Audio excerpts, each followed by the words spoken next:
This is Dave with Taboo Customs. Today we're going to take a look at the installation of our lower control arm mount skid plate kit for the Jeep JKs. Now this kit will plate both lower control arm mounts on the front axle and on the rear axle. Now the reason that's important is that if you're someone that does wheel your Jeep quite a bit, what you're eventually going to find is that your lower control arm mounts are one of the items under your Jeep that is the most easily damaged during your wheeling. So with the kit, you're going to get 4 plates. These are 7-gauge plates. You'll get 2 plates for the front, which these plates are not passenger or driver side dependent. You'll get 2 plates for the rear, which are passenger or driver side dependent, so they have to go on their specific sides. So to start the install, we're going to begin with the front axle. What we're going to want to do first is we're going to want to remove the lower control arm. The reason for that is that whenever we put this plate on here, it's going to extend a little bit past the front of this control arm. There's a chance you could only remove this bolt and swing it out of the way, but it's going to be a little bit hard to be able to do that, so it's easier for us just to go ahead and remove the whole control arm.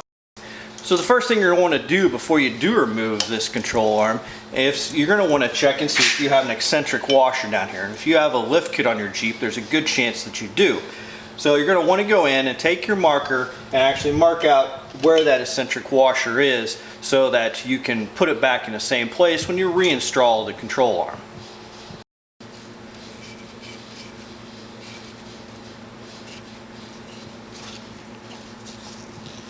So we've removed our control arm, but we've left it loosely installed in the lower control arm mount for the time being.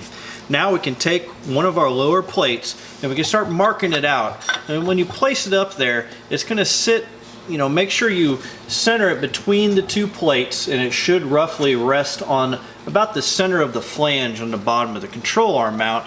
And then you can mark out where that's going to be at, as well as up here on the tube, because we're going to want to weld it to the tube, weld it down here, and then all the way down this control arm mount.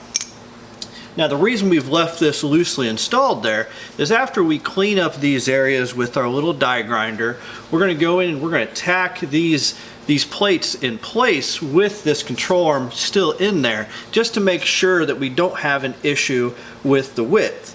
Now if you do have a damaged control arm mount that maybe springs out whenever you take the control arm off, you can go ahead and put a C-clamp in there, but you don't want to make this too tight to where you can't get this control arm back in once we're done welding.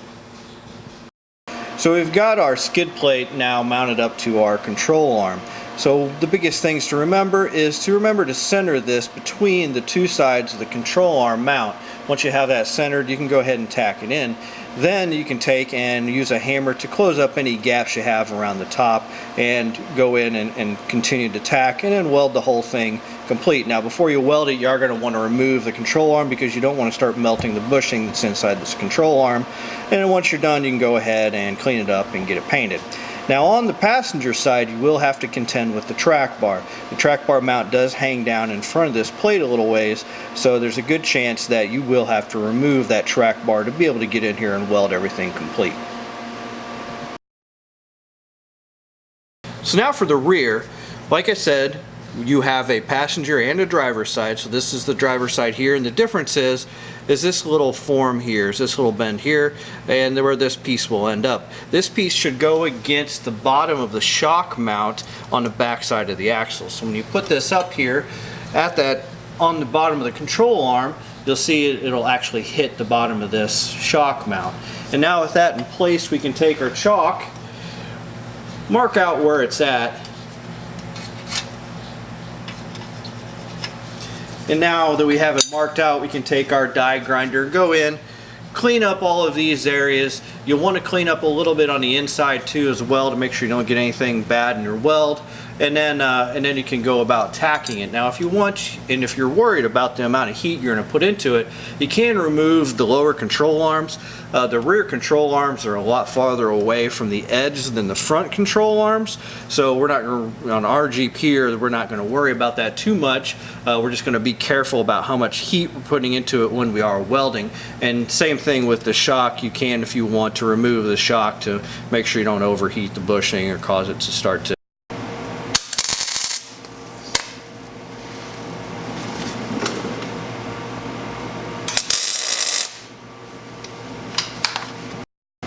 So we've welded up the rear skid plate here. The main things to watch out for, like I said, is try not to put too much heat into it, because you are a good 1.5 inches from your bushing here for your control arm.